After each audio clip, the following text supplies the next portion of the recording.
আন এটা কথা মই আপোনাক সুধিব বিচাৰিছোঁ মহাশয়, যেহেতু মৰাণ আৰু মটক অট'নমাছ কাউন্সিল স্বায়ত্তশাসিত পৰিষদ গঠন হ'ল, শেহতীয়াকৈ এই দুয়োখন স্বায়ত্তশাসিত পৰিষদৰ এতিয়া নিৰ্বাচন অনুষ্ঠিত কৰিবলৈ কুচকাৱাজ চলি আছে। তাৰ পূৰ্বে যি সমষ্টি নিৰ্ধাৰণ প্ৰক্ৰিয়া, সেই প্ৰক্ৰিয়া চলি আছে। এতিয়া এই প্ৰক্ৰিয়াটো এটা বিতৰ্ক সৃষ্টি হৈছে, কাৰণ যি স্থানত ক'ৰবাত মৰাণ লোক বেছি আছে, ক'ৰবাত মটকৰ জনসংখ্যা বেছি আছে, কেইটামান ঘৰ বেছি আছে, তেনে গাঁওসমূহ মৰাণ স্বায়ত্তশাসিত পৰিষদৰ অন্তৰ্ভুক্ত হৈছে, ক'ৰবাত মটক স্বায়ত্তশাসিত পৰিষদৰ অন্তৰ্ভুক্ত হৈছে, ক'ৰবাত আহোম বেছি থকা গাঁও, ক'ৰবাত চাহ জনজাতি মানুহ বেছি থকা গাঁও মৰাণ স্বায়ত্তশাসিত পৰিষদ বা মটক স্বায়ত্তশাসিত পৰিষদৰ অন্তৰ্গত হৈছে। এই লৈ এটা বিতৰ্কৰ বাতাবৰণ চলি আছে ৰাজ্যখনত, বিশেষকৈ উজনি অসমত যিসমূহ মটক অধ্যুষিত জিলা আছে বা আৰু তিনিচুকীয়া জিলাত বিশেষকৈ মৰাণ অধ্যুষিত জিলা। এইটো মই দুইটা সম্পৰ্কে এটা কথা ক'বলৈ বিচাৰিছোঁ। এই মানে যিটো মানে পৰিষদ গঠন কৰালৈ মাটি কালি কোনডোখৰ কাৰ লগত সোমাব, এইবিলাক খুব মানে সংবেদনশীল মানে বিষয়, আৰু ইয়াতে কোনো ধৰণৰ উত্তেজিত মানে এইবিলাক কাম কৰিব নালাগে। খুব মানে দূৰলৈ চিন্তা কৰি এইটো সমন্বয়টো কেনেকে বাচি থাকে, গোটাই যুগ দুটাটো একেই, অৰিজিনেলি দুইটা একেই। মানে অৰিজিনেলি মৰাণ মটক একেটাই আছিলে। মৰাণ মটক কেতিয়া হ'ল, ৰাতি খোৱা দিনত খোৱা। এই গোটেই কাহিনীটো মই এবাৰ ক'ব লাগিব, অসমৰ মানুহে কিছুমানে বুজি নাপায়, বুজি নোপোৱাৰ কাৰণে। এই মৰাণ কৈছে মানে একেবাৰে অতি পুৰণি জাতি, হয়নে বাৰু? অতি পুৰণি জাতি। মৰাণটো সম্প্ৰদায় এটা জাতি, এইটো অতি পুৰণি জাতি।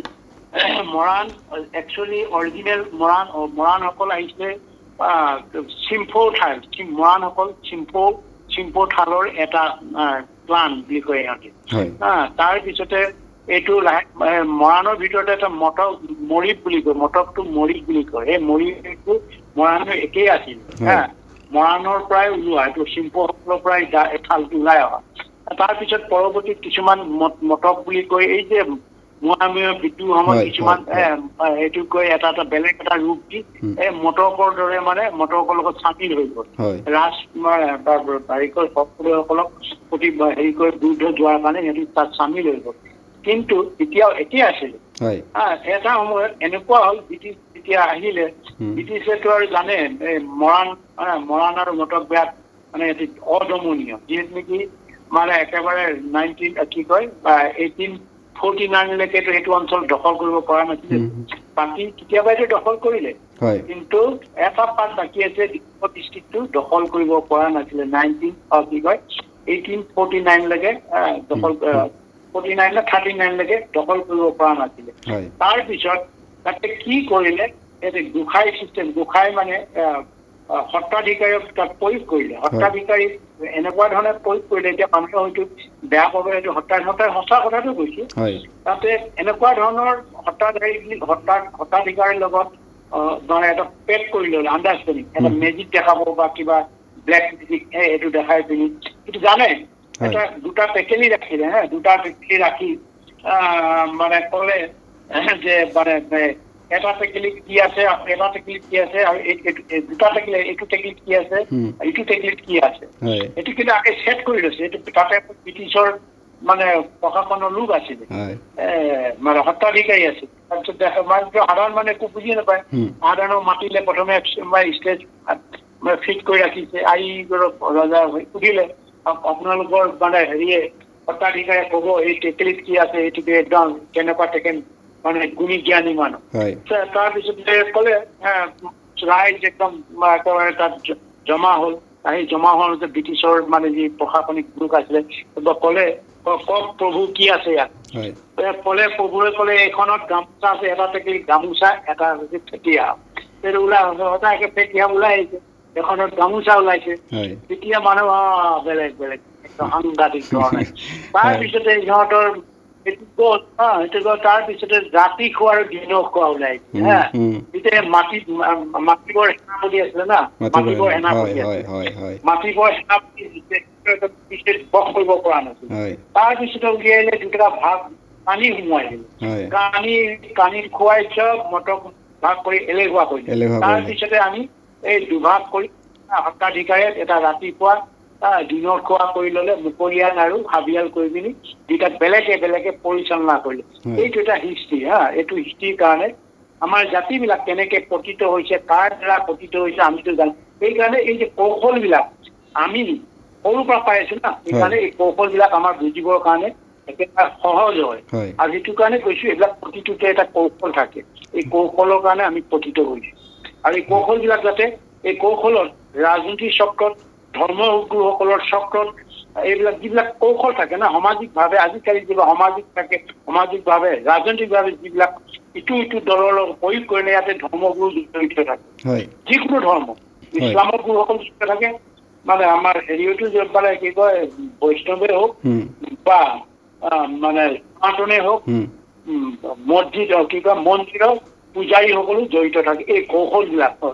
সেইকাৰণে আমাৰ মানুহবিলাক, আমাৰ জনগণ, যুৱচাম সকলোৱে সাৱধান হ'ব লাগিব। সেইকাৰণে আমাৰ মাজত লগাই যাতে কোনোৱে ইয়াৰ সুবিধাটো ল'ব নোৱাৰে। আমি পাইছো মোৱামৰীয়া বিদ্ৰোহ সময়তো পাইছো নাই? মোৱামৰীয়া বিদ্ৰোহ যেতিয়া হ'ল, কোন মৰিলে? কোনখিনি মানুহ সাধাৰণ জনগণৰ ত্যাগ কৰিলে? সাধাৰণ প্ৰাণ মটক আৰু কিছু মানে তাইসকলৰ পৰাও কিছু মানুহ জীৱন দিব লগা হ'ল, নহ'লে সংখ্যা নকমিলে। কিন্তু মোৱামৰীয়া বিদ্ৰোহতে আমি নিজৰ লগতে মাৰি শেষ হ'ল। এই কথাবিলাকো জনাৰ প্ৰয়োজন আছে। মোৱামৰীয়া বিদ্ৰোহৰ দৰে এইবিলাক ভুল যাতে নহয়, সেয়া অতীতৰ পৰা আমি শিক্ষা লৈ আহিব লাগিব। শিক্ষা নহ'লে কিন্তু আমাৰ পিছতে কটা মৰা কৰি এইটোতো বাকীবিলাকতো সুৰক্ষিত জেগাত থাকিব পাৰে, সাধাৰণ মানুহ ক'ত থাকিব? আন্দোলনৰ সময়ত কিমান মানুহ মৰিল, কিমান মানে নেতা মৰিলে, মৰা নাইতো। মানে হেৰিয়ৰ ফৰেনাৰ ইছ্যুলৈ যিটো কৰে, কিমান নেতা মৰিলে, কিমান ভাল ঘৰৰ মানুহ চবতো দিল্লীত পঢ়িলে ল'ৰা, দিল্লীত পঢ়িছিলে। বিভিন্ন ভাৰতীয় ল'ৰা ছোৱালীবিলাক পঢ়াই সিহঁতি চব IAS অফিচাৰ হৈ আজি আকৌ IAS অফিচাৰ কোনোবা কিবা অফিচাৰ আকৌ আমাকে শোষণ কৰি আছে। মৰি সেই সময়ত ভুক্তভোগী কোন হ'ল? আমিতো দেখি আছো। কোনে জেল খালে? কোন মানুহবিলাকে জেল খালে? যিসকল নেতাই জেল খালে সেইটোতো কিছুমান যিবিলাকে ৰাজনীতি উদ্দেশ্য আছে, সিহঁতিতো ৰাজনীতি গাড়ী ধৰিছে, সিহঁতি আজিও ৰাজপাত খাই আছে, আজিও ভাৰতীয় ৰাজনীতিত ব্ৰতি আছে। কিন্তু সাধাৰণ মানুহ কি হ'ল? সাধাৰণ মানুহ কি হ'ল? কেনেকুৱা জ্ঞাতি যন্ত্ৰণা ভুগিছে এবাৰ অনুধাৱন কৰিব পাৰিছেনে? সেইকাৰণে কৈছো প্ৰতি আমাৰ নাগৰিকে, অকল হিন্দুৱে নহয়, মুছলিমে নহয়, সকলোৱে ইয়াতে ভালকৈ বুজিব, যিসকলে প্ৰকৃত অসমক ভাল পায়, অসমেই যেন অসমৰ মানে সেইসকলৰ মাতৃভূমি বুলি আঁকোৱালি লৈছে, অসমৰ হাৱা পানী খাই ডাঙৰ দীঘল হৈছে। ইয়াৰ গত্যন্তৰে আমাৰ ছেকেণ্ড হোম নাই, বিহাৰী বা মাৰোৱাৰীৰ দৰে আমাৰ ছেকেণ্ড হোম নাই, অসমেই আমাৰ ঘৰ। এই কথাটো যদি বুজি পায়, তেতিয়াও এইসকলে হিন্দুৱে হওক, মুছলমানে হওক, অসমীয়াই হওক, অন্যান্য যি হয়ে হওক, যিসকল ন অসমীয়া হওক, তেতিয়াও নিজৰ ভিতৰত কাজিয়া কৰাটো মই কথা নকৰোঁ। আৰু তেখেতসকলেও বুজিব বুলি, সকলো অসমৰ জাতি বৰ্ণ নিৰ্বিশেষে বুজিব বুলি মই মানে আশা কৰিছো। আৰু যদি ইয়াৰ পৰিৱৰ্তে ইয়াৰ বিপৰীতটো লয়, তেতিয়াহ'লে কিন্তু নিজে ভুক্তভোগী হ'ব, নিজে আমাৰ জনসংখ্যা হেৰুব লাগিব। কথা মৰা হৈছে। সেইকাৰণে মই মোৱামৰীয়া বিদ্ৰোহী হেৰিটো কথা দিলো। মোৱামৰীয়া বিদ্ৰোহীটো কেনেকৈ হ'ল, তাত কিমান মানুহ মৰিলে, কিয় মৰিলে, কোনে লগালে, সেইখিনি কথা অসমৰ মানুহে হয়তো কিছুমানে নক'ব। এই কৌশলবিলাক নকওঁ, কি কৰিছে কৌশল সকলোৱে জানিব লাগিব। কৌশলবিলাক জানিলে আমি সেয়া তাৰ নিজৰ ভিতৰত নেলাগি এখন সমিতিয়ালি মানে অসম কৰিব পাৰিম।